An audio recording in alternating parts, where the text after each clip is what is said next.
I'd like to call to order the City of Menasha Board of Public Works. Clerk Galeazzi, could you please take roll call? Alderman Kraut-Kramer. Here. Alderman Olszewski. Here. Alderman Keehan. Here. Alderman Zielinski. Here. Alderman Spencer. Here. Alderman Benner. Here. Alderman Nichols. Here. Alderman Taylor has been excused. First item here, or first order, item of business, I guess we'd like to call it, is to approve the minutes of November 16th, 2015. Do we have a motion?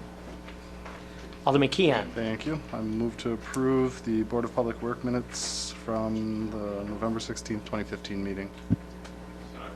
Motion and a second. Any discussion? Seeing none, all in favor? Aye. Opposed? As approved. Moving on to our communication for this evening. We have one communication. It's Calumet County Highway Commissioner regarding the Midway Road speed limit. Director Radke, do you have any information to share on that? Yes, I do. Thank you. You recall we've had a few meetings where we've discussed this issue of safety concerns on Midway Road, that portion in Calumet County, which would be east of Oneida Street. So in talking with Brian Glazer, the Calumet County Highway Commissioner, Brian informed me and the City of Appleton that it's their intention to bring forward to their Safety Committee and to the Highway Committee a proposal to reduce the speed limit from Oneida Street. Initially, they said all the way to Coop Road. It's my understanding now that they're going as far as Plank Road to reduce the speed limit from 35 miles per hour to 30 miles per hour, mostly because of the curves that exist on that segment that is just east of Southfield Drive. And those curves are sharp curves. We felt that they were too sharp for 35 miles per hour. They did, in fact, reduce the speed limit to 30 through that curved section, but those are just advisory speed limits. The enforceable speed limit remains 35 miles per hour through that section. So I'm bringing it forward as a communication. I'm guessing there would be no disagreement coming from the board. We've talked about this being a safety concern for both motorists, pedestrians, and bike users on this segment. So it's their intention to bring it forward through their committees and then get final approval and put that into action. The only item that is a little bit in opposition to this timing is the City of Appleton asked that not be done until the improvements that are scheduled and proposed for Midway Road in 2016, that this be done in conjunction with those improvements, which might mean that the speed limit does not get reduced until summer.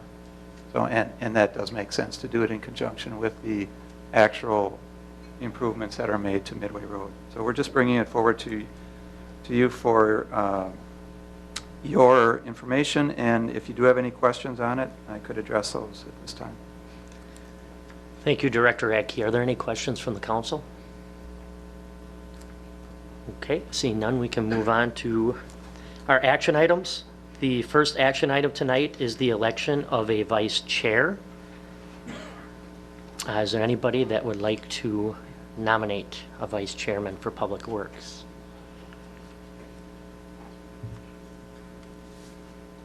Alderman Nichols. Thank you, Chairman Kraut-Kramer. I'll nominate Alderman Olszewski for vice chair.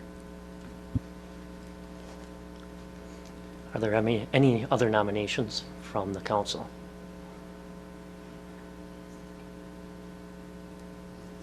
Are there any other nominations?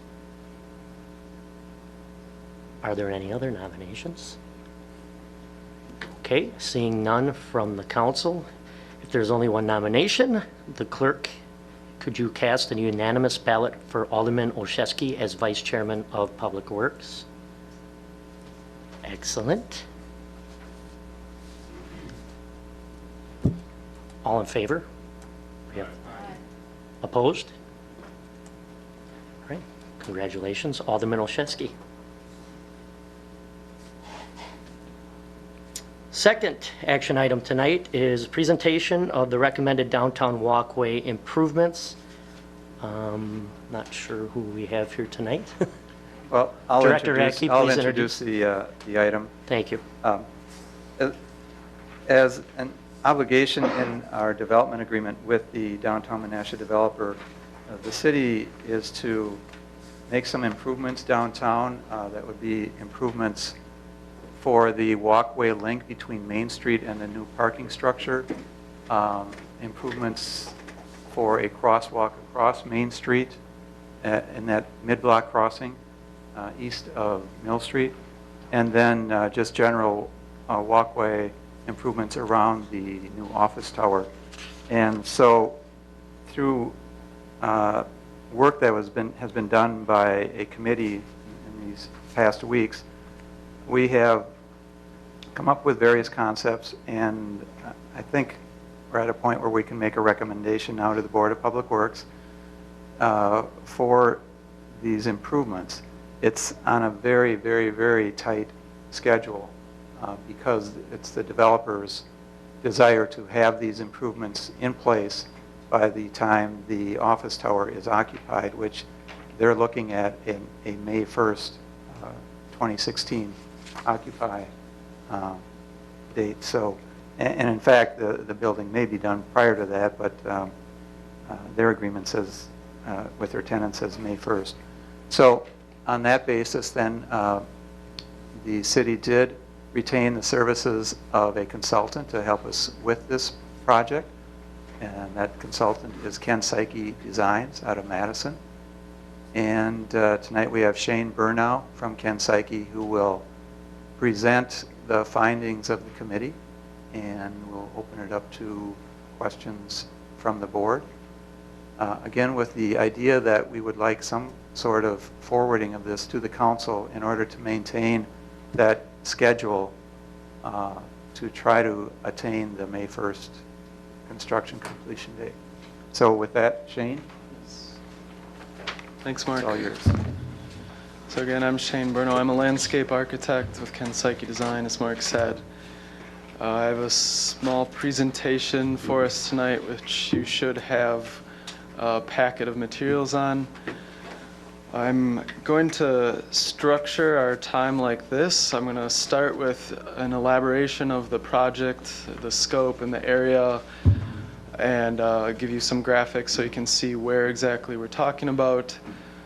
And we'll go through a master plan type vision and then focus on some of the smaller areas, some of the concepts we've developed with our steering committee. And lastly, we will cover cost estimate and budget and where we currently stand.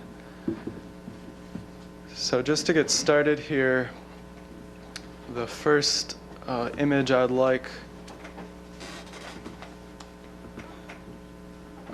to explain to you what our project area actually is.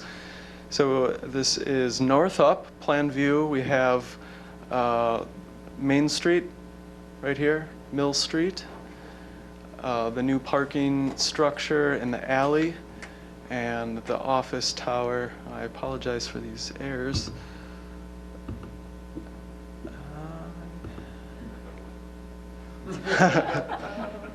It doesn't want to cooperate.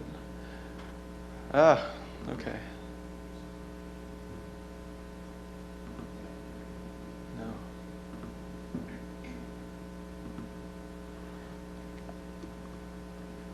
Okay, now. I'm just trying to get us to a reasonable point, and then we can work around the error message. Okay, so what the project entails, as Mark said, is this connection from the parking ramp to the north to the new office tower under construction right now. What this image shows is a master plan vision. So this shows some ideas and concepts for this entire corridor, but our project doesn't actually include or pay for all of these improvements, just so we're clear. But we did want to work within a context of obviously some of the other things happening. One of the components of the project is the crossing of Mill Street. and the crossing of Main Street so people from the parking ramp can safely access that building if they're parking to the north. It also includes this mid-block Main Street crossing. It includes this void, this current void in the Main Street built environment, which is the place we're calling the link, which is linking Main Street to the parking ramp. And then another component of our project is the crossing of the alley, in which I'll elaborate a little bit more on in a second. So our project objectives are number one, sort of those functional improvements, safety, getting people from point A to point B, but it also includes some secondary goals or objectives, which include just creating spaces for people, enhancing the downtown area, working with the committee to kind of bring out some of these ideas and expressions unique to Menasha that will make this a great place to live and work and use. The piece of the project which is down by the canal was within our original project task or scoping, but it was determined pretty early on that this improvement down at the Mill Street terminus along the Riverwalk and the canal was probably going to be outside of the budget for which we had to use.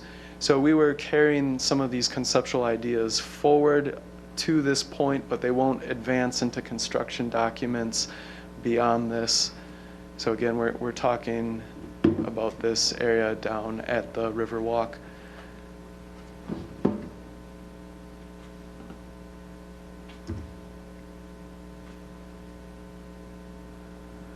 right. Technology is failing us.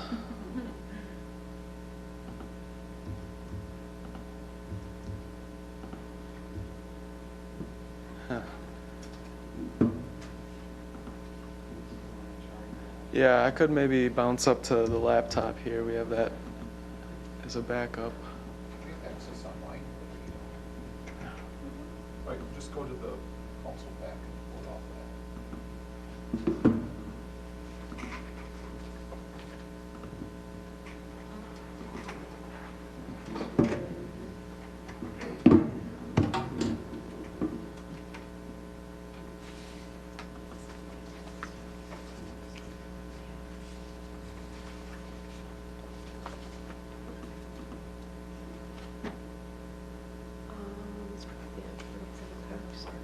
Is two down.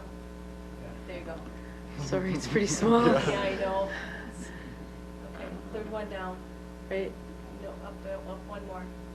There you go. Why wouldn't I want the Right there, packet? you can do the packet. Yep, that'll do the packet.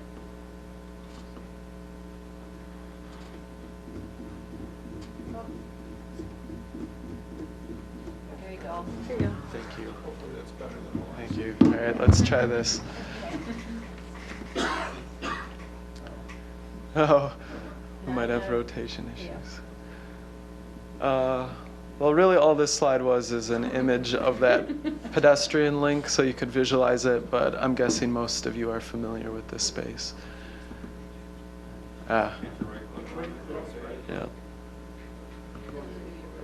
Okay, I want to give you a little backstory and history on the concepts that we developed with our steering committee. And this is an early sketch for that pedestrian link space. I'm going to focus on that space for right now just because that's where the majority of the pedestrian amenities and features are being located. It's also the bigger ticket item in terms of component spaces in the budget.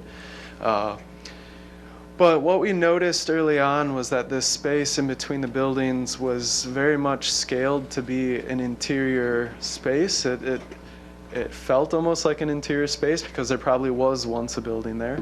And that inspired us to imagine the place as not only a very functional and safe pass-through space, but also as a destination, almost a pocket park kind of place where you have other amenities for users of both 5-minute coffee breaks, but also half-an-hour lunches, and maybe even small performances. So we modeled the space after an interior family room with some of those elements. You have obviously the walls, you have possibly things on the walls, artwork, framed objects, you have seating, you have fixed seating, you have movable seating, you have lighting, including some softer, more accent lighting features that you would find in a family room. You have these visual connections in and out, and you also have some playful items, including a dining table, so there's that dining component as well. And that's where we started, and we developed that idea to basically this plan that you see up here now. The plan includes a lot of those features and things I just mentioned, including an oversized community table, an area of paving with the different textures, concrete pavers surrounded by otherwise just regular concrete sidewalk. We have some bike parking in the back and movable tables and chairs. We have several different accent lighting features, including reuse of the 3 existing light poles and fixtures that are in the middle of the site right now, but being relocated. Also, what this image portrays is on either end are the crossings. So north is to the left here. And the alley crossing, we are proposing a tabletop crossing, which is basically 6 inches above the street level to safely get people across at grade. If you can imagine a speed hump, it's kind of like that, but even more gently proportioned, so it does help in traffic calming, but it's not quite as abrupt as a speed bump or speed hump. On the Main Street side, we have a similar crossing material, a specialty treatment in the paving to just draw attention to that area for motorists with bump outs, but this is not a raised crossing like the alley crossing.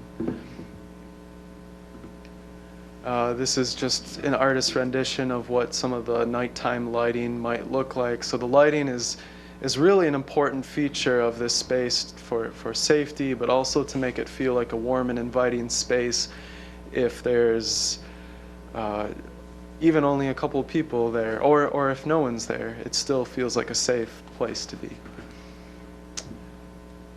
For those of us who like to visualize things in perspective or 3 dimensions, this is what the view would look like from Main Street. We are reusing some salvaged stone from the bank and other buildings that were torn down for the office tower construction.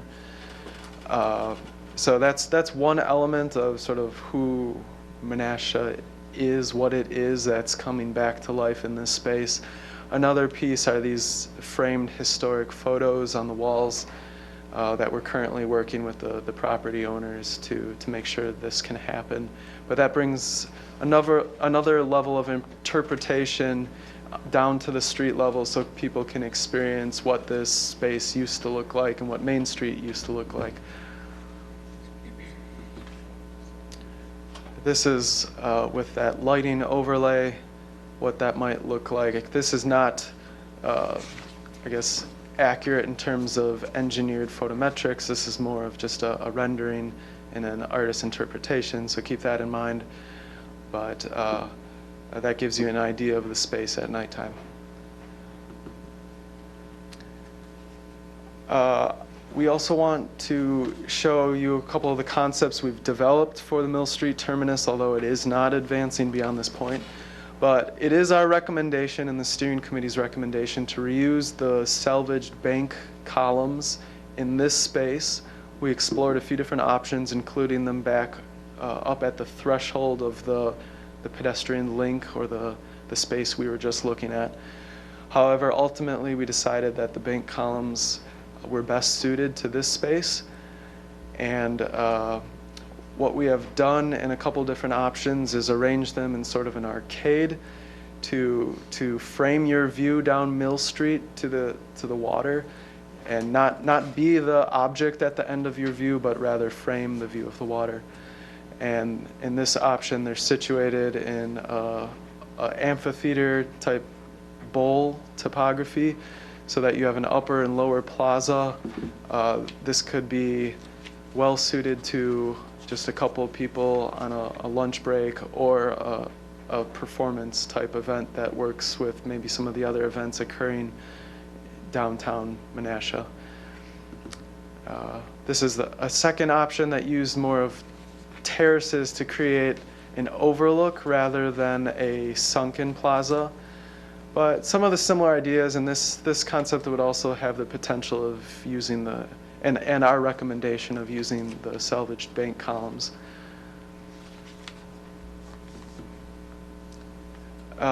This is a highlight of some of the crossing materials that we're recommending. This lower left-hand corner shows a tabletop crossing. Several of these other images, including the top three, are material MMA. I forget exactly what it stands for, but it's a roll-on application that is our current recommendation for street crossings, although colors and exact design have yet to really be ironed out. But it's a very durable material that will draw motorists' attention to those crossings for safety.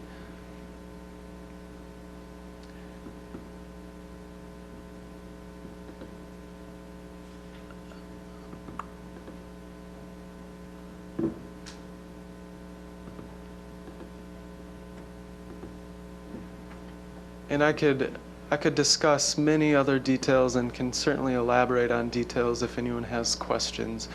But I did want to show you now the master plan image outlined with our project scope, and we've broken it into sort of component pieces, and so this way can see what numbers are associated with each piece. I really didn't before highlight the design of some of these other places, such as the bump out occurring on Mill Street. So that's what you see here. It's shortening the distance for pedestrians to cross Mill Street. We're also making some small modifications to the Faith property and their parking lot in order to provide this diagonal path.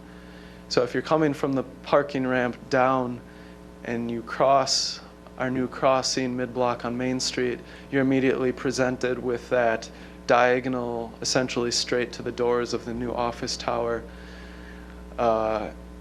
And there's some artwork and monument sculpture occurring on this corner, separate of our project, but certainly related to the work that we've been doing and we've been coordinating with. Our project is paying for the improvements around the office tower along Mill Street and Main Street, and that's part of the developer's agreement with the city. What you see is primarily concrete sidewalk with a few rectilinear planting beds along Main Street and a few trees. You also see a bump out and another bump out on Main Street at the current intersection, the north side of Main Street, which is where my mouse is, if you can see that right now. That's another tool that we're using just to safely get people across the street. It's again decreasing the distance that they'll have to cross, which may be especially important because we are discussing the very real possibility of eliminating the arterial lights at this intersection. So we are providing a lot of these improvements to really enhance that space and ensure that it's a safe place to cross. And in terms of our cost estimate and budget right now, this is the breakdown. Our target amount is a budget of $212,000. If you add all these up, you'll realize that these numbers add up to about 18% more than that. And we have a few tools in our tool bag which we're going to implement in the next couple of weeks before going to Common Council to bring that back down closer to the 212 number. And that includes some additional scope which might be completed by the city. And that includes, for example, things such as demolition of some of these spaces by the city, installation of some of the light poles, bases, and conduits, and some of the storm sewer utility work. So some of that work does show up in the cost estimate, which is included in your packet of information, but not all of it is, because we just had a steering committee meeting before this meeting, and we determined that we could pull a few other things out of this cost estimate and put it on the city's load. So we do anticipate the number coming down from, I believe, 251 is the total that you probably have, 251,000. So I think that probably covers most aspects, general aspects of the design in my presentation at this moment. I think I'll open it up to questions from here.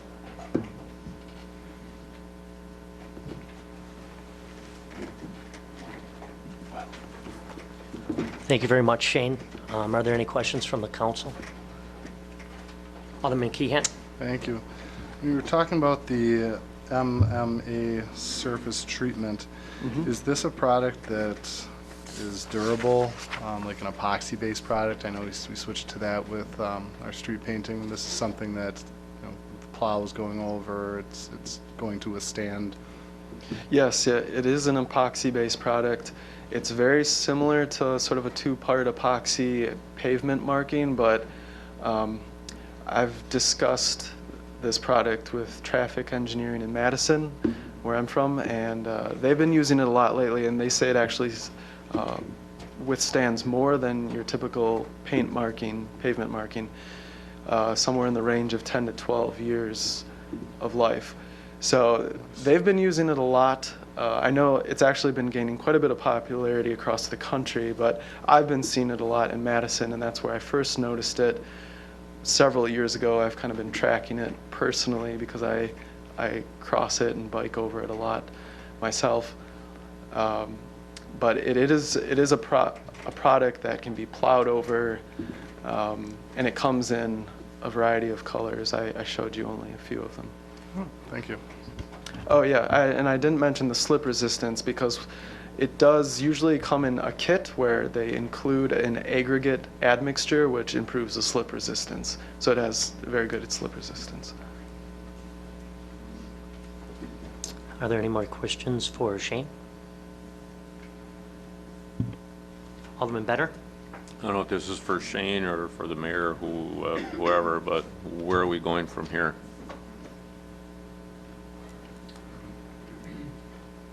Well, maybe Shane, could you just real quickly go over the necessary schedule for bidding? Because that kind of determines where an answer to your question. Well, before we go on with that, how are we going to make the decision? I mean, has this kind of been decided as what our plan is with a few of these minor changes that we discussed, or? It has been. The steering committee has, this is the output from them. And although given that we just had our last meeting right, immediately prior to this meeting, so some of those may not be represented on here, but I think we got pretty definite answers. Yeah. Direction today that was represented with your presentation. Most of the decisions made today, I would say, are fine grain kind of stuff. So 2 or 3 trees, this lighting fixture versus that. Most of the things that you wouldn't really be able to notice if you were just looking at the master plan graphic, for instance. But yeah, we did just have a steering committee meeting, so there are a couple small changes that we are going to be revising. So the plan would be that well, we have budget numbers, you do bidding, and then it comes, I think the plan would be to first get approval through the council, and we may need a special council meeting to keep this project on the schedule pathway that is necessary to produce a finished product by May 1st. In our latitude of the world, that's a difficult thing to get done by May 1st. So part of that leads to the possibility of Myron being able to do some of the flat work, the concrete work around the office tower yet this year. They think they can do that, but in order to do that, we will likely need a development agreement revision, Mayor, is that correct? I wasn't in on that meeting, but that's the understanding that I have, and thus the need for perhaps a special council meeting before the next scheduled council meeting of December 21st to allow them the approval to go ahead and have Myron accomplish some of these improvements that currently are not outlined that way in the development agreement. And that will be of large benefit to us on a schedule, for a schedule purpose. But even beyond that, we still need some type of approval from the council to, when you back off the May 1st completion date, to allowing enough working days to get that done, and then allowing the bidding process time frame to back off from that, and then advertising from that, and then plan development backed off from that based on what the council says. If they approve this concept, then that will be the go-ahead for Ken Psyche to produce the plans, the bidding plans and documents, and then it still would allow a meeting with the council in January to give us a better idea of where we are with budget based on the development of the plans, and so we could update you at that time. But with some of the possible city crew work on here, we think that we can pare off some of the budget numbers down to close to what we have budgeted in, I guess it's in TIF budget, Peggy? So that's the type of thing that we'd like to come back with you and with some refinement of those numbers. there were three things in this plan that I have concerns with. And I'm not sure this is the place to talk about it, but when it comes to making this go forward as expeditiously as we can, I guess I'd like to just articulate them and see what input you may have. One of them is the use of the paver type products in lieu of concrete, just from a long-term maintenance perspective. I think with our environment that if nothing else, a colored or stamped or some kind of concrete product in lieu of pavers would certainly, to me, would be worth looking at, just because paver experience hasn't been that good over time. Another thing I had concerns with is we talked about some furniture in there that could potentially be loose pieces. I don't think that's a good plan. It needs to at least be anchored with mechanical fasteners in lieu of having some loose furniture. You know, loose furniture to me might be a concrete bench that somebody can't pick up and walk away with or something, or go and take it and throw it somewhere else or something like that. So I'm not opposed to the table chair concept, but it should be more like we see in some parks or something where it would be fixed. And the third thing was the festoon lighting that we're showing in there. Not a lot of festoon lighting going in today's environment, and certainly I think whatever we do for lighting should probably have some kind of LED approach to it, and festoon lighting is, I don't know, could be subject to some vandalism depending on how high up it's put, or also just to the longevity of it. And it just doesn't seem like to be, I like the look, but I have concerns with the product itself. So those are three things I have concern over. I'm not looking for any answers right now, but I think it's something that should be discussed before we get a final kick at it, because certainly I would talk about it later. So whatever thoughts you had or something, or maybe you want to iron out or something, it to me would be worth spending time on at that place instead of at the end when we're trying to figure it out. Okay, I'm going to expose some of my ignorance here. By festoon lighting, do you mean the ornamental lighting that? Well, they existing? showed it going across from side to side, kind of diagonally. okay. And that's like a rubber cord that has open sockets and then like a lamp that would hang off the bottom of it, you know. Okay. Shane, maybe discuss. Yeah, I could probably elaborate on all of these things. I don't know if this is the right time. I don't know if it is either, and it's Yeah. not something that necessarily I need to hear right now or something, but I just think it's certainly something that should be talked about, and, Yeah, just because of timing, I think we should okay. discuss some Just of these discuss things. it. Yeah, go ahead. Okay, so with the festoon lighting, we have a few options. We do have a lighting designer on board from Faith, actually, and she's given us a few cut sheet examples that we actually discussed tonight at our steering committee meeting.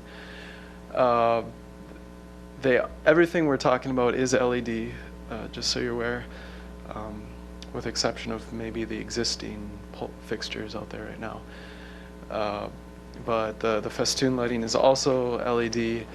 It can be a glass bulb or it can be plastic. Our direction tonight was that the glass looked like a more quality product. They are strung pretty high, so I don't think anyone's getting to these by hand unless they have a ladder or throwing shoes over them or something.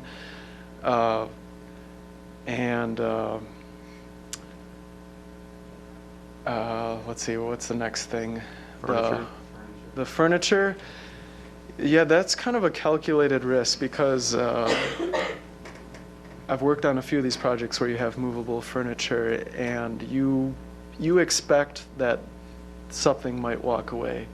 It's a possibility at least, and they're not huge budget, high ticket items, so if they do, it's not the end of the world. But there are pretty significant studies that show movable furniture is by far preferred over fixed furniture based on users, and that it gives users that flexibility and sort of perceived ownership that they kind of are attracted to in a place. So that's kind of the designy talk coming out in me. But there are some maybe options for fixing it down to the ground that we could look at, but it has been, and it probably still would be my recommendation that you just allow them to be free floating with the possibility of them walking off or one or two walking off. And then in terms of the pavers, we have extensive experience using pavers in pedestrian and vehicular conditions.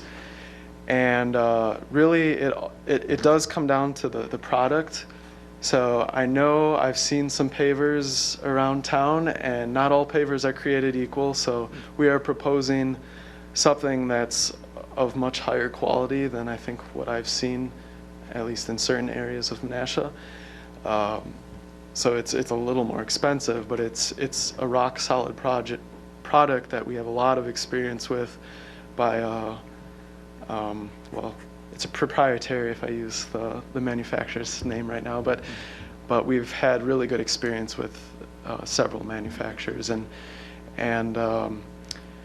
this being kind of a low traffic, primarily just pedestrian and maybe maintenance vehicle environment, I would stand behind pavers in terms of maintenance. And colored concrete as an alternative does tend to fade. When it chips, and it will probably chip, just like everything does, you oftentimes are exposed with that underlying color, which isn't the same as the surface. And I think you can probably see this in a lot of the street crossings on Main Street right now. Well, you can order your concrete with the color mixed into it. Yeah. You don't float it in on the top always, you know. Right. That's not the preferred method. If we did go to colored concrete, I would for sure do integral, and I don't know exactly what was done on Main Street already, but I think pavers, there are other benefits to pavers in that it's not a surface that cracks, it rolls with any movement. So you can expect cracking out of just about any other pavement type, but pavers tend to roll more gently. So I mean, maybe some of you have different experiences than I do, but usually it is actually preferred to clear snow off of a surface with more kind of gentle variations in the surface instead of more abrupt cracks. And that's what kind of the advantage of pavers as a system gives you. What is the price comparable on the two? Generally speaking, I would say about 3 times as much. To do what? Pavers are about 3 times as much as concrete. And that would really add up, except we're really only proposing a smaller inset of the pavers. I don't know the square footage offhand, but the bulk majority of the paving is still concrete. I don't know if that helps.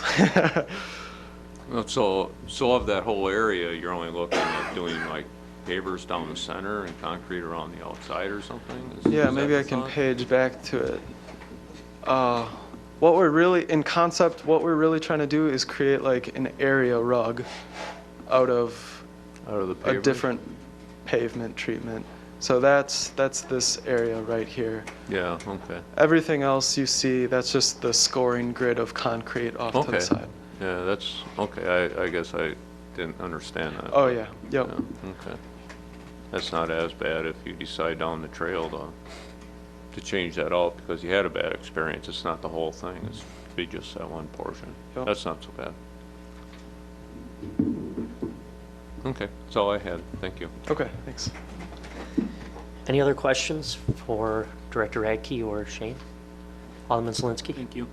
Mark, how is the snow removal if we ever get snow? Maybe next year there'd be a problem. Where would we go with it in that location? Yeah, I mean, we'd be using some of our smaller equipment that we use downtown already. Might be using, just depending on what the conditions are, you could use it with a brush. You might be using the actual snow blower on some of this, so it's going to be our smaller equipment. In timing, we'd hit this early. I don't know what time the office opens up. It would probably Get on be the- in when we're doing parking lots, we'll have a person who comes in and does the downtown area. And how We'll does just this, be adding it to that list. how does the salt react to all these different materials and how does Yeah. it hold up? It's a good question. Excuse me, yeah, the salt on the MMA, I don't have any specific data for you other than just the recommendation of the traffic engineer at Madison that I spoke with, because they've been using it in bike lanes and street crossings. The pavers, I'll stand behind that too with salt on pavers. It's not ideal, but it will hold up. It's still a concrete product, so it's still concrete. And we're talking about a paver that's, I think, 2 3/4 inch thick. So these are pretty hefty things. I know because I just lugged some up here tonight. And just in terms of scale and snow clearing, I want to point out that down the center of this, you always have at least 10, maybe 11 clear feet of width, basically straight down the middle of it. So it feels like there's a lot going on, but there's actually always at least 10 plus feet clear for snow removal. And I wouldn't expect that you would have to clear all these other like sides and No, edges. I wouldn't Yeah. think so either. Yeah. There's a 10-foot Yeah, walkway. just If there's a lot a of snow, they're swath. not gonna be hanging out there eating and drinking coffee. Right. I don't assume. Mark, about that alley where that raised area is this gonna heave in different, because that's probably gonna be plowed. Mm-hmm. That's Yes, not that gonna will be lighter plowed. equipment, and is there any concerns about this stuff Well, pushing at different I had times asked- of the year and? Shane about Madison's experience with it, because I figured, if they are putting a lot of this in, that they have had that experience. And from what he indicated to me, they continue to install it, and they like it, and they have not had any of those issues. So, I'm sure there'll be guarantees coming with some of this stuff for a certain amount of time. Through the and it is snow. similar to an epoxy. So, we haven't had large issues with that. In fact, this life is even, I think Alderman Keehan had asked, and this is shown to be even more durable than our standard epoxy marking that we have used. Well, we got a lot of different materials going on that alleyway. You got concrete, and then you got asphalt, and then you have that material there, and everything's gonna come Right, and the- go with the seasons at different times. And Well, the MMA would just simply be a covering over the concrete. Yes, yep, that's Correct. concrete So underneath. that should be a uniform, with what's next to it, and then the ramps up to the tabletop and down would be concrete, yes. and that stuff is readily patched if the snowplow does hook it somewhere, or? The colored Could be- Yeah. crossing stuff, yeah, you can buy it by like I don't know if it's exactly 5 gallon, but like a 5 gallon bucket is basically the increment you can get it in, and patch it as you need. Okay, thank you. Any further questions? Alderman Nichols, sorry. Thank you. Director Radke, I'd like to just back up all the way to the beginning. I think it's an important step for everyone here to know who was on this committee, because a lot of thought was, I think a lot of thought was given to who was invited to the table to participate in these discussions. So could you review that, please? We'll get all these right. Well, we had someone from Landmarks, Tom Grotti. Was Paul a member of the committee, Mayor? I'm not even sure. The two building owners adjacent to this link area, one of whom is a new owner that is proposing a new use for the old Menasha Grill. And then we had Greg Kyle, myself, the mayor was on the committee. Someone from Faith Technologies was on the committee, both from a lighting perspective and from the large tenancy in the office building. John Hogarty was on the committee representing the developer. And then yourself and Alderman Taylor were invited to be on the committee. Is that everyone? And And Chief, please- And I'm And sorry, Chief. Chief Steiger was on the committee. Thank you, Tim. Don't forget the chief. thank you for that. I just thought it was really important for everyone to know that not only city staff were involved, but members of the downtown, the neighboring property owners, the people from Faith, and everyone, a lot of the stakeholders who have an interest in this project. And I think it's fair to say that all of them agreed from the beginning that they were very interested in creating a space that not only functioned as a pass-through from the parking ramp to Main Street, but also one that could be used and was welcoming by the general public and to the community at large. I want to talk about the numbers for a minute, because it was stated that the project is, as presented in our packet, about 18% over budget right now. Where are these funds budgeted? And again, it's one of TIF, Those are budgeted in TIF 13, and they're borrowed funds for 2016. Okay, so they are budgeted in the TIF, but we have to find some reductions. There was mention of perhaps with an amendment to the developers agreement that part of this project, part of the scope of this could be done by Myron. Shane, could you go back to the slide that looks like, Oh, yes. that one?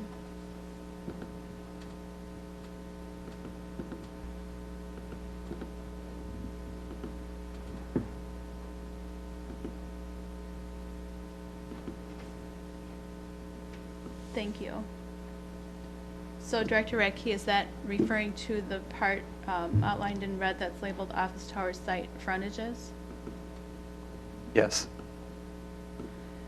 And right now, that $66,700 is part of the city's obligation, correct.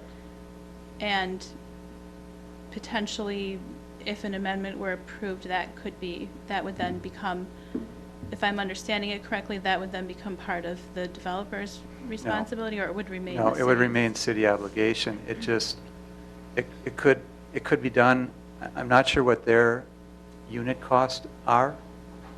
That's something that we're still awaiting the numbers from Myron, because they did bid that out as part of their project, my understanding.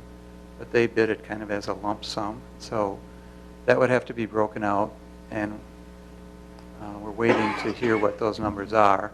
And then the other part is, I'm not sure if this would be thrown in as kind of part of the incentive to the developer, or if they would still be expecting payment upon completion of the work. That, Mayor, I don't know if that was discussed at all. Oh, upon completion, okay. So it would still be it's a city obligation, but it allows the work to be done sooner and possibly cheaper. And would need to see what their figures are relative to what our estimate is for that work. Okay. And how confident are you that we'll be able to go through this list of budgeted expenses and lower the cost as it sits today? I'm confident that we will be able to reduce some of the costs by doing the work with our crews. I'm still a little bit uncomfortable with the timing of this project, but I think that that has been taken into consideration when developing this cost estimate. There is a 10% contingency factor included in these amounts, and so maybe some of that will help in us coming closer to that $212,000. Also, Community Development Director Kyle has been asking the developer for what the final numbers on the utility relocation costs are, because the city was obligated up to a certain amount, and it was his feeling that those utility relocation costs may have come in less than that. So that also would give us some additional funding for some of these improvements. Okay, and do you think that you would be able to come up with those numbers by the next meeting? I think we'd have a better, more refined estimate, yes, by the next meeting, sure.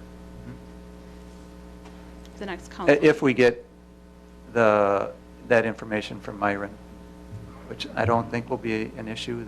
They know that they know of the urgency for expediting this project, so I don't think it'll be an issue. And as for the other costs that we're looking to get a handle on, to come closer to budget? You confident that that can be done in next week or so? I don't understand the question. What other costs are you referring to? Well, we're at roughly 251,000 right now, and we have 212 budgeted.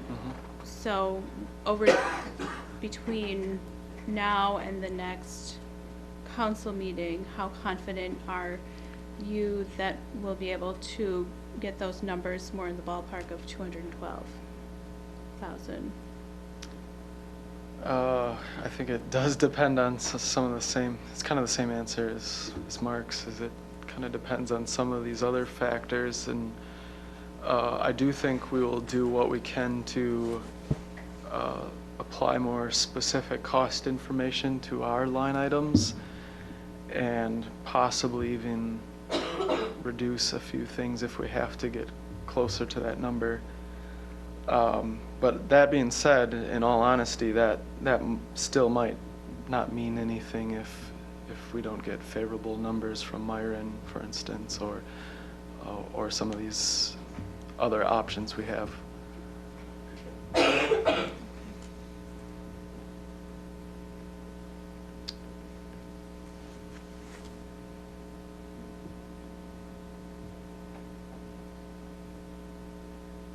I'm kind of stuck between a rock and a hard place because I really believe in this project and I'm very passionate about it, and at the same time we have a dollar amount that we're really striving for. So Well, go ahead. you know, we didn't anticipate that Mill Street crossing. I don't know how much of that is. 16,000, so that's part of that. I think it's a great addition and a great proposal that was made by Shane's company, and I would like to see that, but some of these components of the overall project were not in mind when we created that estimate, so it's trying to overcome that additional cost, but yet that's of great value, I think, in the overall project, and the developers seem and tenants seem to like that as well. But all we can do is run the numbers with what can our crews do, how much that will save, find out Myron's numbers, and then come back with what it looks like. Yes, and And then maybe we'll have some idea if there's some savings on the utility relocation costs. and you're confident that you can get that done by the next meeting? That's my biggest question. The one that's maybe out of our control is the utility relocation cost savings, if any. I know Greg has been after the developer for those costs for several weeks now, and just haven't heard back from them yet. Maybe they don't have all the numbers in yet from their utility contractors that were doing the work, so, but we'll do what we can, we'll do our best. Okay, so that's the one, that's a question mark. Reasonable. As far as timing. Okay. I do agree that this is, this would make a strong statement in our downtown. And like I said, I do believe in this project. I'm not sure how everyone else feels about the money side of things. I would be comfortable moving this to the council level, given we could have more discussion about it at that time, and then decide where we want to go from there. Thank you.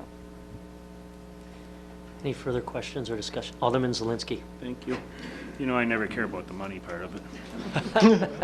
Mark, the Mill Street crossing, does that go through private property? It does, yes. So there would How is have to that be an dealt easement. with? Yeah. Yeah.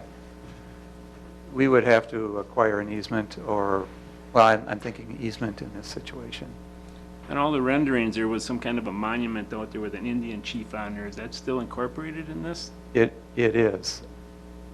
Yes, yep, it Right. is.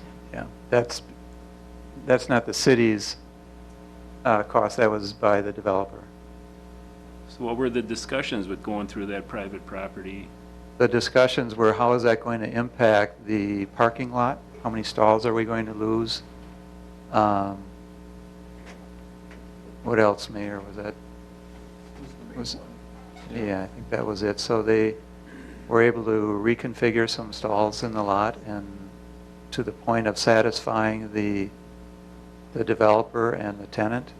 And instead of 3 driveway openings, there will be 2 driveway openings onto Mill Street. And then you will have that route to the Mill Street crossing then. I know it's a nice option, but what were the other options for it if you didn't put that crossing in there?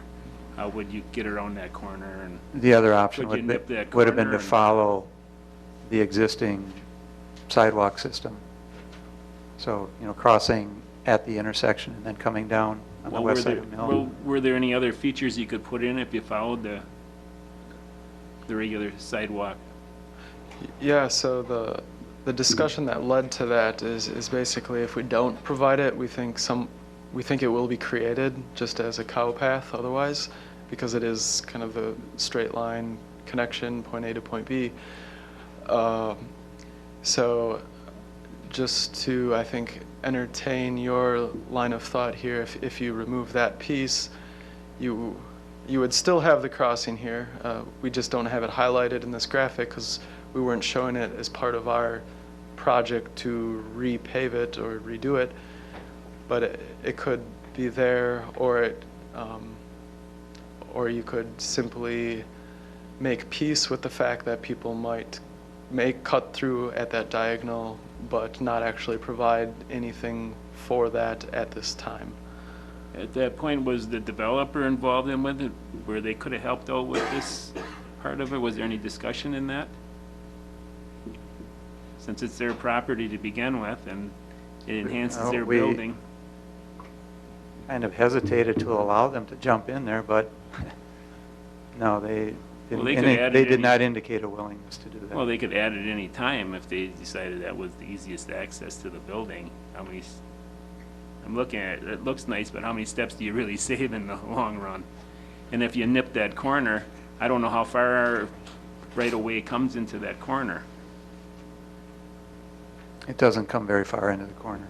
It just, where the sidewalk is now, is that Yeah. the existing Yeah, sidewalk yes, right now? pretty much.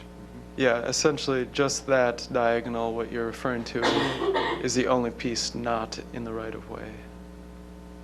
So the other improvements in that orange outline are all in the right-of-way, including the closing of that driveway and redoing of the sidewalk in that area, and street crossing, Mill Street crossing.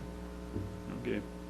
Well, if their parking isn't of a premium there, I suppose you could do that, but I will be concerned about the money. And now we're coming down to Mill Street, which really looks rough by the waterfront, and we're not gonna be doing any of that with this cost estimate? Correct. Just gonna remain wood chips, or whatever's down there, is just gonna end somewhere? Can you bring us to that point? For now, I don't think it was anticipated to include Mill Street terminus that wasn't included in the 212,000 Okay. budget. But I think it's important to show that because it's a key part of this overall view from Oh, yeah, where I we're thi- looking at right now. I think that's And more it important than ties. the Mill Street crossing part of it, myself. But if you look at the budget sheet, it's quite a bit costlier also.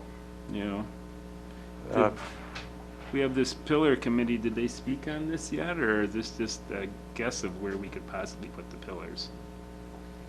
I didn't, unless I missed something. I don't know. They were invited to the meeting tonight, but I don't. Well, the ones that aren't aldermen were, yes. And you were invited because you get to come to all of them. So where are they, I don't even know where they are at. I don't even know how many times they've met, maybe Alderman Benner can. Yeah, our last meeting that we were going to have got canceled because their initial meeting to look at this was taking place with the city staff and Tom Grotti, who is a very important part of the column committee, was part of this also. So that meeting got canceled. Part of it was this discussion was going to take place with where some of these components were going to go. And we didn't even reduce it down to exactly which components we were going to use, where it was reduced down in committee to certain projects that we eliminated, but we didn't even get to the recommendation portion yet. And when I heard that this was going on, actually I was very happy with that, because you have those components and it's still part of the downtown area, which I think was the spirit and the intent of what most of the folks were that expressed concerns about where these appurtenances were going to go. And so to me, this seems very appropriate, but we haven't met to give any opinions on this. And I'm not even sure it's required at any point. Because that committee is strictly an advisory committee. And I don't know where our involvement would actually stand in it with the decision for this at this point. And I'd probably be looking to city staff to give a direction on where we would be as far as that portion of it goes. So I'd be looking to the mayor or the attorney to give some direction as to what our involvement may or may not be as far as our recommendation. And just to clarify, we're not looking for any action by the board as far as to the Mill Street terminus. That includes the proposed a proposal for the location of those columns in there. So it was just conceptual and just to give you an idea of what might be possible down on the end of Mill Street. But we're not looking, whatever action is taken would not include that element of the project.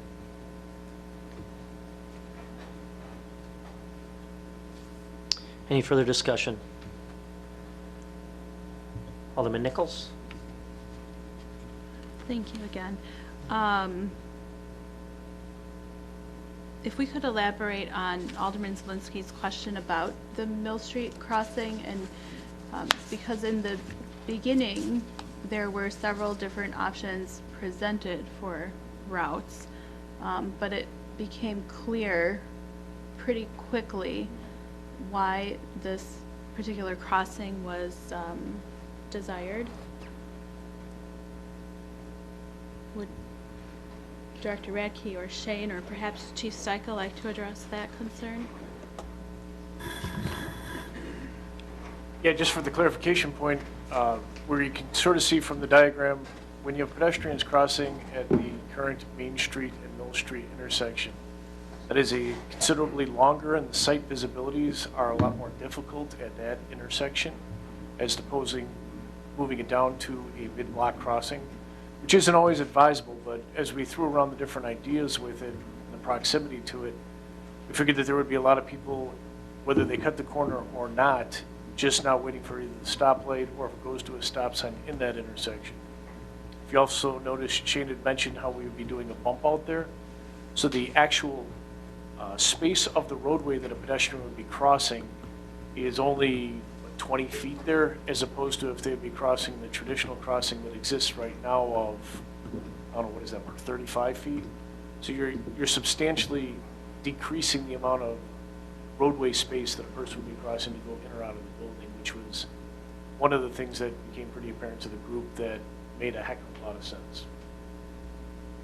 Not sure if that helps or refreshes.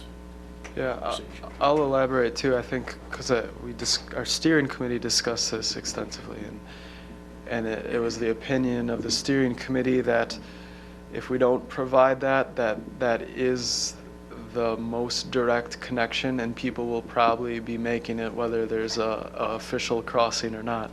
So by not providing it, that you may see jaywalking in that location.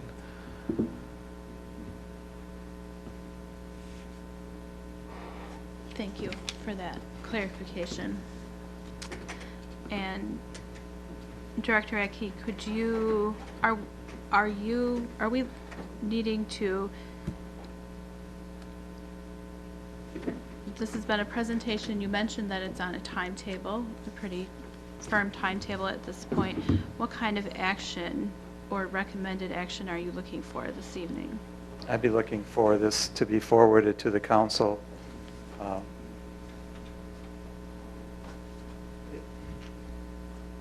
Maybe just forwarded to the council until we get some of those cost refinements completed.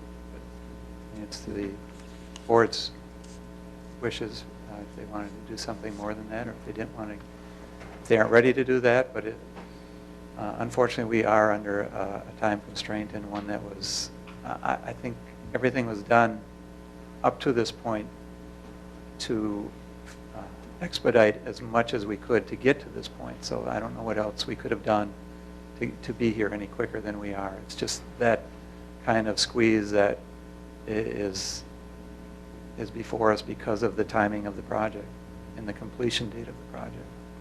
So we would be looking minimally for forwarding this issue onto the council, hopefully with the idea of recommending what has been presented, so that the construction plans and bidding documents can be prepared to allow this to occur within that time frame. Okay, thank you. I stated before that I really believe in this project. I think it is a strong investment in our downtown. We have, there has been a lot of interest in our downtown and some new investment as well, both with this office tower and other properties that have been bought and are being remodeled as we speak. And I think this project makes a statement on behalf of the city that we are invested in our downtown as well. And it's also part of our developers agreement. We're obligated to these improvements. And so I think it is prudent that we make an effort to at least forward this to the council level. I think staff is fairly confident that they can crunch the numbers and bring back refined information based on what was presented at the meeting earlier this evening, and get the information needed to present at the council level, and we'll have yet another opportunity to ask questions and review the project. So I'm going to go ahead and make a motion that we forward these recommended downtown walkway improvements to the Common Council.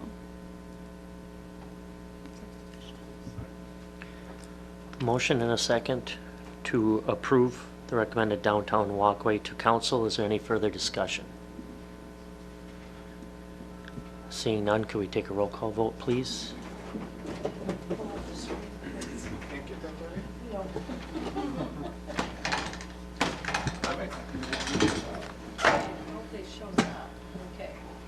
Motion carried on roll call, 7-0. Okay, thank you very much, Shane. Thank you. And Director Radke. I believe we're moving on to our next action item, which is another presentation, this one of the TMDL Stormwater Planning Grant Project. Director Radke, can you give us some information on that? Sure. Thank you.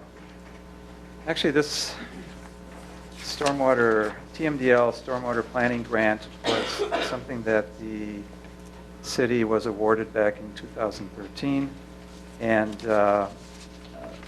due to some delays in the project that were not of our doing, we had to wait for some DNR guidelines to be completed so that we could proceed with a great portion of this study.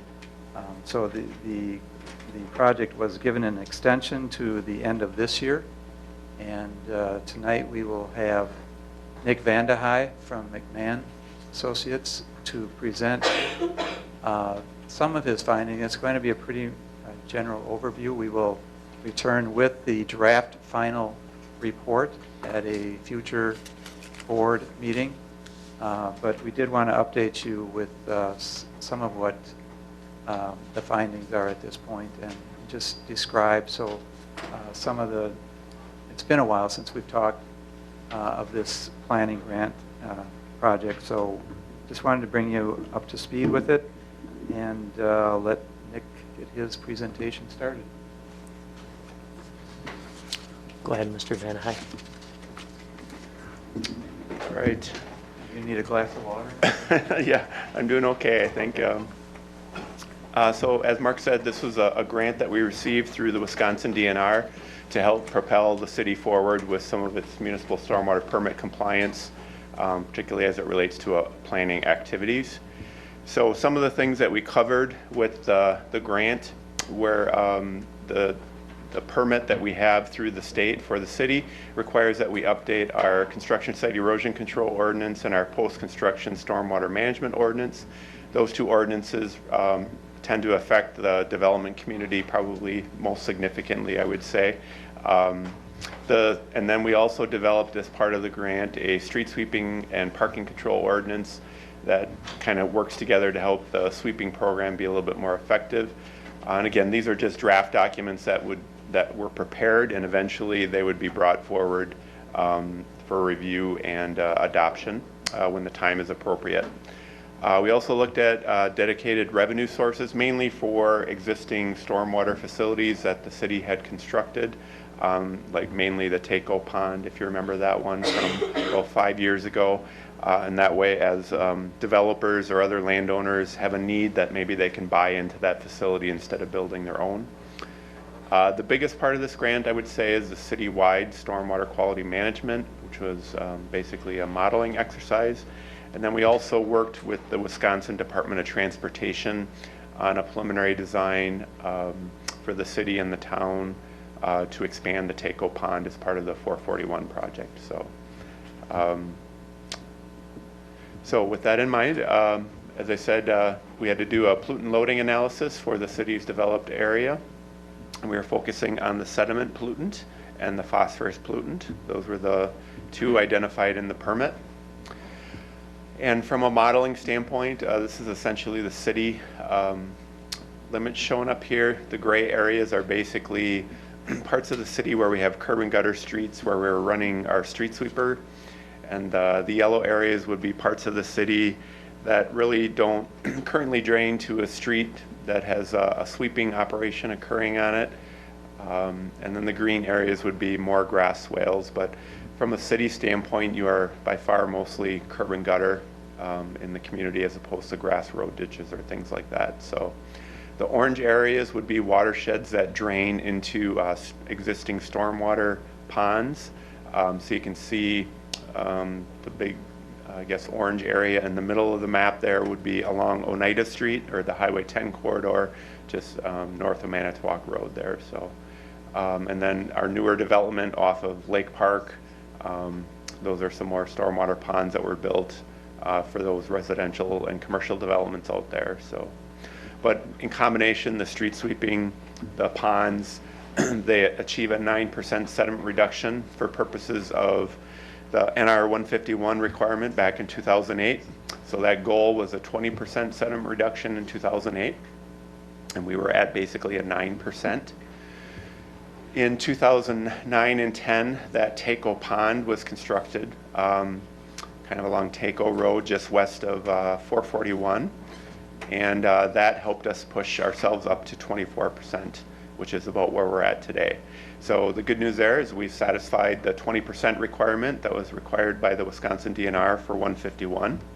So that's one check that, or box we can check on our permit for compliance with the state. The other part of the modeling exercise had to do with some of the Federal Clean Water Act provisions where The state needs to basically identify any water bodies that are impaired by a specific pollutant. In our case, that is the sediment and phosphorus pollutants. This is the photograph which you've seen before, I believe, where the Fox River down by the Bay of Green Bay, where that discharges into the bay. This was after a rain event about 2 or 3 years ago in the spring, and you can kind of see that sediment plume. Certainly not all of that is related to urban runoff. A good part of that is probably related to agricultural runoff as well. But nonetheless, kind of tells a story as to why the EPA and the DNR are kind of focused on the sediment pollutant. The other pollutant being the phosphorus pollutant. This causes algae blooms in the Fox River and Lake Winnebago. So that is why it's also listed for this purpose. So in order to try to attack those two pollutants of concern, there is a TMDL, or total maximum daily load, completed by the Wisconsin DNR and approved by the EPA in 2012. And what happens is those TMDLs are basically implemented through different permits that the Wisconsin DNR issues, whether it's to our wastewater plants, urban stormwater for our communities. Large CAFOs, or large dairy operations, can also receive permits. So basically those sediment and phosphorus allocations would be impacting each one of these different type of permit. So when we talk about TMDLs, it's important to understand what part of the community discharges to which water body. When we were talking about the NR 151 requirement, that was basically a citywide average requirement. Whereas now when we talk about TMDLs, we're talking about what drains specifically to a specific water body and what the numeric goal is for that water body. So you can see the west part of the city basically discharges to the Fox River. And then when you get into the Calumet County side, and then just on the lake side of that surrounds the Lake Winnebago shoreline, that part drains into Lake Winnebago first. So that orange area is Lake Winnebago, the yellow area is Fox River. Obviously Lake Winnebago dumps into the Fox, but for purposes of a TMDL, we kind of separate them out. So with the TMDL, what the numeric goal was identified as was a phosphorus reduction of 41% for the Fox River and a 72% reduction for sediment in the Fox River. The Lake Winnebago watershed, the DNR is currently developing a TMDL for that water body. That would be completed, or at least it's anticipated for completion in 2017. Originally it was supposed to be completed in 2016, but they're a little delayed on that. So when that's released, there'll be more time provided to do some planning. But the good thing is with this grant, we're kind of set up already for the Lake Winnebago side of it as well. It's just once we know what this numeric goal is, then we can kind of fill in some of the blanks on what it means to the city on the Lake Winnebago side of it. It's a photograph of Lake Winnebago. You can kind of see the LJ again and some of the canals out there. And I think this is probably the slide everyone's probably interested in mostly, is what the dollar amount looks like to meet that TMDL goal. As I said, we're meeting that 151 goal already, so there's no new money that needs to be spent to meet that. However, we're looking at maybe a capital cost of maybe 7 to 10 million over a 20-year period, maybe 25, depends on how the affordability part of it is laid out in the future. And what that does is it does meet those TMDL goals for the Fox River, and it actually provides us with some excess phosphorus reduction that we're garnering just by meeting the sediment, and that might be some excess that we can sell to a wastewater plant or another permit holder that needs some phosphorus reduction. So I think that is really the bottom line. And as Mark alluded to, over the coming years with our permit, all the tools are in place, and eventually we'll have a plan of action developed to kind of lay out that 20-year plan from a fiscal capital improvement plan standpoint. But some of this involves expanding the Taco Pond, which the DOT is looking to do next year or the year after, or no, actually next year. And they're looking to do that at no cost to the city. So That's good. That is considered in the $7 to $10 million number, that there's no capital cost there. And then the Midway Road Pond, which is the north red spot on the map, is the next pond we're going to be talking to the DOT about as they're finalizing their design plans for the Highway 441 corridor there, because they have a need for that pond as well. So we're expecting some cost sharing needed from the city and perhaps town with the DOT on that one, whereas TACO, the DOT just kind of said they were going to take care of it. I would say those two are the two big workhorses, if you will, for the city and are pretty important to the plan. The red ones have some alum treatment systems that are planned for them, which kind of supercharge the reduction benefits of it. It's sort of a wastewater technology. So the agreements we have in place with the DOT allow us to be able to add some type of alum treatment in the future if it's appropriate. And then there's some other ponds kind of south of 441 there with the red spots. You guys don't have a lot of open space available, so it's a struggle trying to find opportunities that are where land is available. So as Greg and Mark hear of other developments in the city over the coming years or decades, that we want to try to seize opportunities when they present themselves. So because there's a lot of things that happen, like the 441 project. If you would have asked us about that 10 years ago, we would have said that, you know, those two red ponds up there weren't even a thought in our mind. So, but they're opportunities that sort of presented themselves, and they're a huge fiscal benefit to the city. So we just got to watch out for more of those opportunities. So this is the DOT TACO pond expansion. You can see the proposed interchange there by Racine Street. It's more the east half of the pond that they're going to be expanding. The west half of the pond was built by the city and town back in 2009. And that will increase the pollutant reduction by the pond.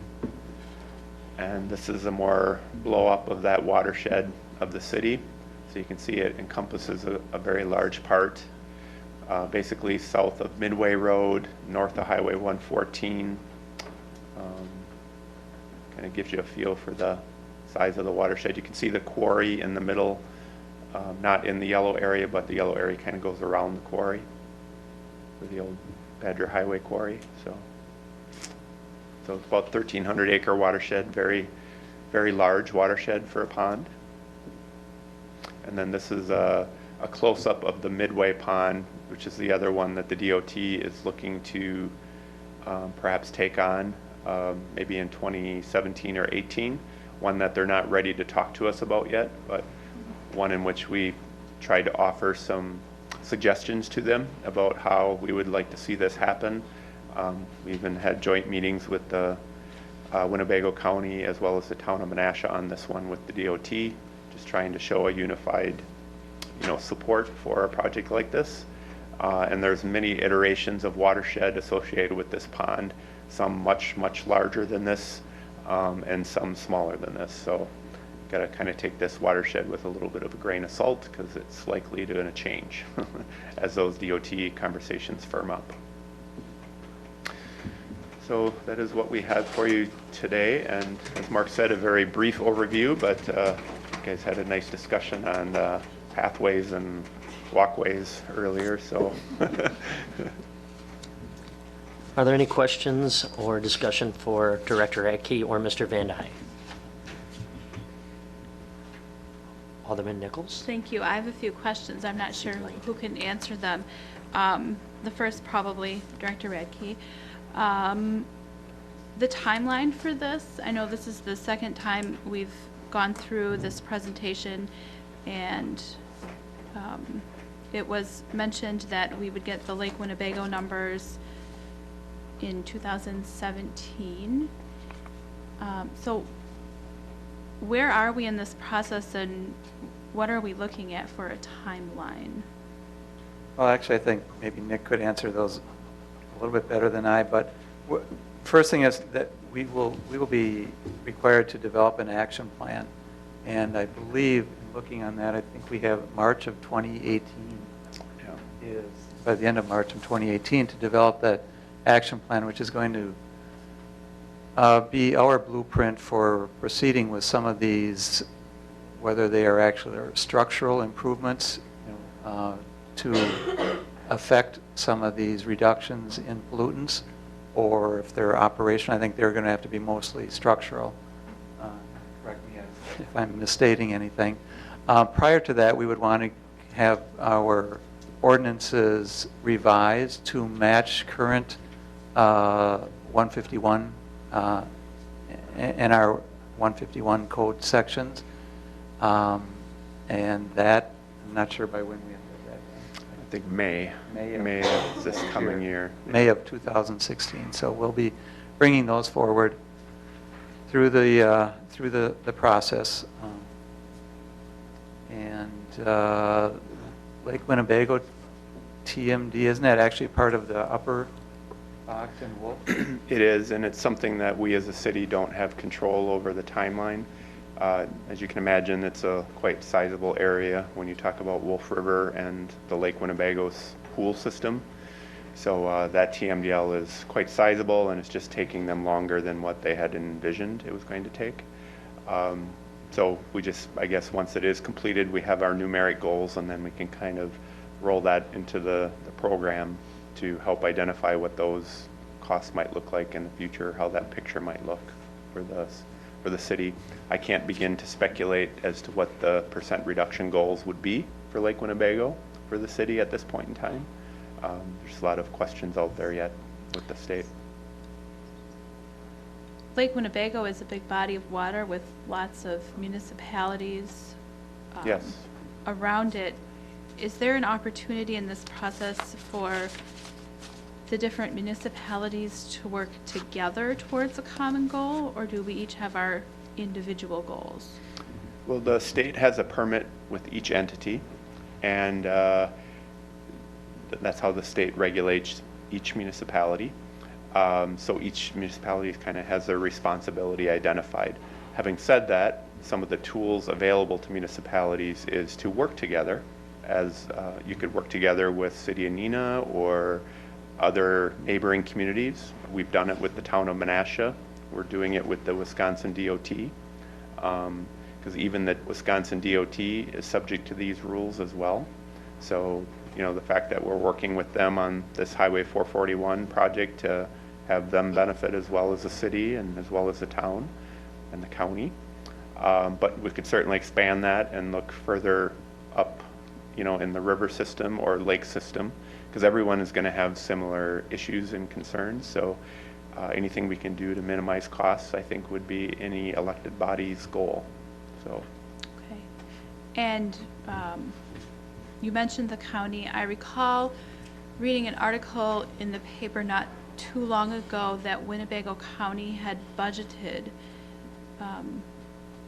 beginning with the 2016 year, to fund a specific person to work on this issue, and seeing that would be a county. Has anyone had an update, first of all, on what came of that?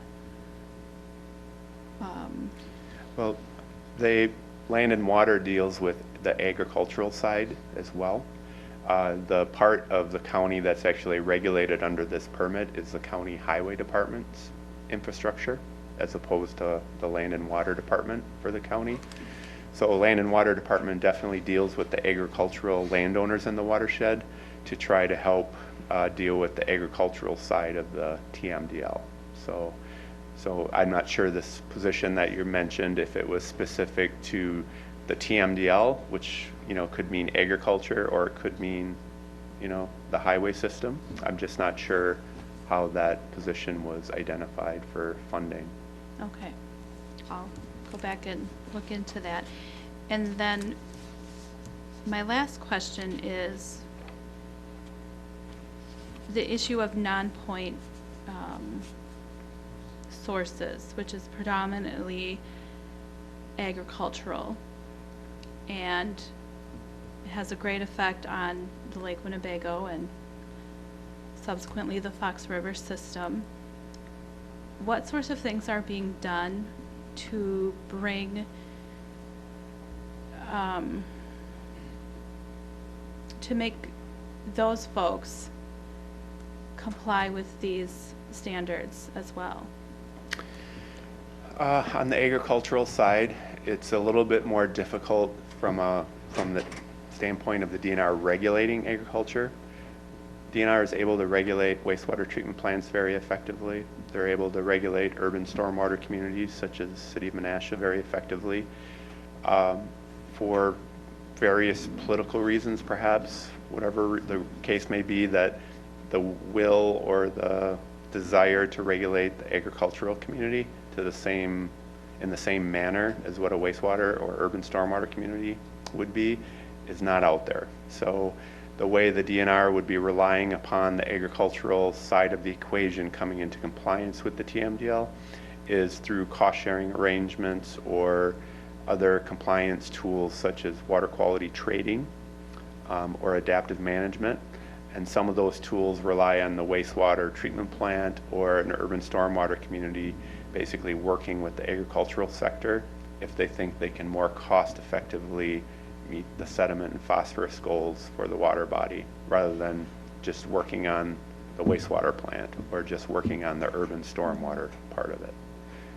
If that makes sense? It does, it does. I come from a farming community. I grew up in a farm family, and now I live in a city and am sitting here, and I feel as though cities are being forced to deal with someone else's issue, and we're not being treated equally in the process. So that is frustrating to me because we're being asked to clean up a mess that isn't all of our making. And I know there's nothing you can do about it. I'm just venting. But that always stands forefront in my mind. And when we're looking at $7 to $10 million of an investment, I feel like those folks could be pitching in to help us with that. And I'm all for cleaning up our water. I think it needs to be done. And at the same time, I understand that these are mandates that are handed down from the federal and state government, but we're being asked to fund them. They're not helping us with that. So it's important to note that as we go through the plan and develop our plan and figure out what this is going to cost us. Thank you for being here tonight. Absolutely. Thank you for having me. As Mark said, there'll be a plan of action. It'll be dynamic because it can't be static because opportunities present themselves over time that you can't think of. But we need a blueprint to at least move us forward. As part of that, affordability comes into play. But pretty easily, 20 years is what the state is saying that you get, and perhaps longer if affordability becomes a concern. So. Any further comments? Alderman Zelinski? Thank you. Mark, I noticed a dot over on the other, over by Smith Park area. Where is that located and how big a pond are they proposing? I haven't seen that information yet. I did notice that, but as Nick indicated, we have very few available spots, and so you have to look outside of areas that you might normally look at to try to find some cost-effective locations, and that depends on topography, it depends on land use. So, I don't know, are you familiar with the area? Yeah, and I would asking say, about? This is one map of many maps, I would say. A lot of times what we try to do is we put together like a least cost option, but that least cost option may not be socially acceptable option, if you will. So I think as we progress through this plan of action, development, that'll be part of the conversation about what would make the most sense for the city, just from facilities or what would be the right fit for the city of Menasha. So that's even why we give a range, that 7 to 10 million. 7 million was like the cheapest one we could come up with based on what we know today. But, you know, I'm sure we could assemble an alternative that's 20 million, if you will. So it's more or less trying to figure out what is the right fit for the city of Menasha. So I'm flashing one map up there of many potential maps is the point. So, so take that with a grain of salt, other than, I think my big message is this 441 project is great for the city of Menasha. And we're thankful, or at least I think we're thankful that it is happening now, and the opportunities that it's presenting that we didn't have, you know, 10 years ago. So. Yeah, that could be a long discussion in itself. But anyway, the curb and gutter areas in our city, are they treated different than where you have ditches? Well, ditches are a pollutant removal mechanism because some of the water seeps into the bottom of the ditch, or it gets filtered by the grass. So that has a certain pollutant reduction with a grass ditch. Where we have curb and gutter streets, we obviously don't have grass ditches. So in those cases, we kind of rely on the street sweeper to run along that curb line and pick up the material that's collected at the curb line. And you guys tend to have a lot of curb and gutter, so we're relying more on the street sweeping option or tool in the city than what we would on a grass swale. Or a community with a lot of swales. You go to Darboy, they have a lot of grass swales. So. Was one of my main concerns was Oneida Street, you know, at the end of there. There's ditches running in, Yep. there's curb and gutter, and it meets the lake, and it's just nothing but a mud pond at the end. Yep. And it runs through cattails and everything to get to the lake, and you get to the end there, and it's just nothing but mud going into the lake. Yep. Was there any way of looking, or is there anything that we can do with that? You talking down by fire lanes? Or Yeah, on well, it runs through the city, it runs through Appleton, and then Right. it goes through the town, and Yeah. Yeah, it's treatment mechanisms. You know, some of it could be erosion control related, some of it could be farmer related. You know, there's some agricultural areas in there yet. I don't see a whole lot of them left. Maybe not in the city. And the end of Oneida. No. Going up towards Right. Appleton. Yep. Yeah, and the wetlands that are there naturally, you know, those are things that we have to kind of set off to the side and ignore in our exercise. So the rules to this modeling they're kind of prescriptive in how we can go about it. But I don't know, I don't feel like I'm quite answering exactly what I don't know, the brown plume that you're talking about coming down Oneida Street, Well. it's probably a combination of erosion control stuff and just what's coming off the landscape, you know, because our sweeping only does so much right now. Yeah. So it's back to the curb and gutter, we can meet the standard faster if we didn't have curb and gutter. Grass swales will do a bit more for you than curb and But then gutter. we gotta tend to them at some point. too, Yeah, and- right. Okay. We see some pretty surprising things in the clay soils from a grass swale effectiveness, so, but, Good, thank you. yeah. Any further questions? Seeing none, is there any action we need to take, Director Radke? I don't think on this, we'll be bringing forward a draft final report at a future meeting sometime soon. So then we'll be looking for action. Okay, Okay. thank you very much. Thank you. Thank you, Mr. Vandehee. Thank you. Vandehey, sorry. Moving on to action item 4. We have a change order. Yankee General Contractors. Director Radke, do you have any information on that, please? Yes, these next 4 items all deal with our Gilbert Riverfront Trail project and the Gilbert Trestle Improvement Project. And it took a while to get to this point because there were a few things that needed to be corrected by the contractor before we made final acceptance of the projects. But they have completed all of those tasks, and we're at the point now where we're ready to issue our final change orders and final payments. These are all fairly sizable deducts. We ended up revising the trestle due to some structural concerns. We also changed the abutment ends of that trestle that was actually on the trail project. We reduced the width of the trail. So these are all coming together now as I indicated, some sizable deducts, and associated with those deducts are the corresponding final payments. So we're recommending approval, if I may do all of these at one time, because I think they are all interrelated. We're recommending approval of all 4 of these items. Attorney Captain, could we take all these together? Since they're all related? Awesome. Thank you.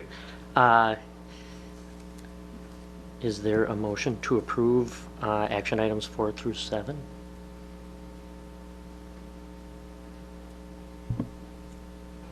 Alderman Benner?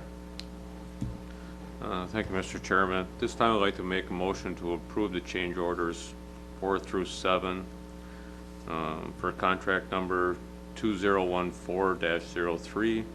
Item number 4 is for a deduct of $17,654.46 for change order number 4, and that's a final. Item number 5 is a change order for contract number 2014-04. It's a deduct of $41,801.80. That also is for change order number 4 and a final. Number 6 is a payment to Yankee General Contractors, contract number 2014-03 for $38,133.28. That is payment number 6 and a final. Item number 7 is a payment to Yankee General Contractors, and that's for contract number 2014-04 for $40,426.94. That is payment number 5 and a final. Motion and a second. Any discussion? Alderman Zelensky. Thank you. Mark, was there any discussion? I thought there was something in the budget about the water, the riverfront along that. 'Cause I've been down there, and that water level changes dramatically in spring at any given time when there's a lot of rain. And I noticed all the wood chips, a lot of the wood chips being washed out of the way. Was there some discussion about changing some of the landscaping there? Because we haven't gone through a cycle yet when this thing's been finished now for when we do get the big rains and the water level comes way up. Yeah, there was discussion.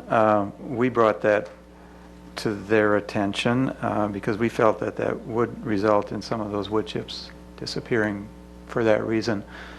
Some changes that were made is they changed some of the plant types so they would be more adaptable to that type of moisture content that you're going to get along the shoreline. The consultant was somewhat confident that those chips would become part of would become concentrated enough that that wouldn't be an issue. I think it's an issue. Some of them are already washed Yeah, away. no, we are aware of that. And the water didn't even come up that much yet, because we haven't really had it. We've had a couple of times when it has topped the wall on a certain section of that, and you get down farther to the west, it will top that wall, and it did this past summer even. Just depends on how many gates are open at the dam. So it's just, I'm not sure what the answer is. It's something that we've made aware to the Parks Department, and I agree with you. I'm not sure what the answer is, though. Yeah, I didn't see anything major happening down there yet, but there might be some kind of game plan for different kind of landscaping there when we determine what the damage is for when the water comes up that high, because I don't know where the current hits that part of the wall or anything. It has topped the Erosion there wall will be. already, and so we know that it is going to continue to top the wall. It's a matter of will that mulch, will that become so dense that it will be able to withstand that or not. It certainly wasn't the first time, but then again, it was pretty freshly placed, so. Yeah, we didn't go through the whole cycle yet for spring. Sometimes that water comes up. No. I don't know where even the floodplain is back there. Yeah, there's parts of it that are in the floodplain, there's no question about that. Mhm. Yeah, and gets pretty close. It does get to the flood level. When I notice that it's up to the bank by the dam, so when Over there, it's really high, so. Yeah, we're aware of it. I'm not sure, and it's something that maybe Brian and Vince have talked about more than we have. We didn't spend a lot of time on it. It's just more in their territory, but we were aware of it, and we asked the consultant about it. He thought over time that would get less and less, but they did, it's my understanding, they changed some of the plantings in that area to be more adaptable to that kind of setting. Is some of that still warranted through this next year or two, or for what they come We have a up with? 1-year warranty Starting when? upon completion, acceptance of the project. Okay, So. and that's what we're doing here. Mhm. Okay, thank you. Yep. Any further discussion? Seeing none, could we take a roll call vote, please? Motion carried on roll call 7-0. There are no other action items that I see, so I will entertain a motion to adjourn. Motion a second, all in favor? Opposed? We are adjourned. Broadcasts of the City of Menasha Administration Committee, Board of Public Works, and Common Council meetings are produced by University Studios of the University of Wisconsin-Fox Valley. Menasha residents and interested parties can obtain information about these meetings and meeting agendas from the city website,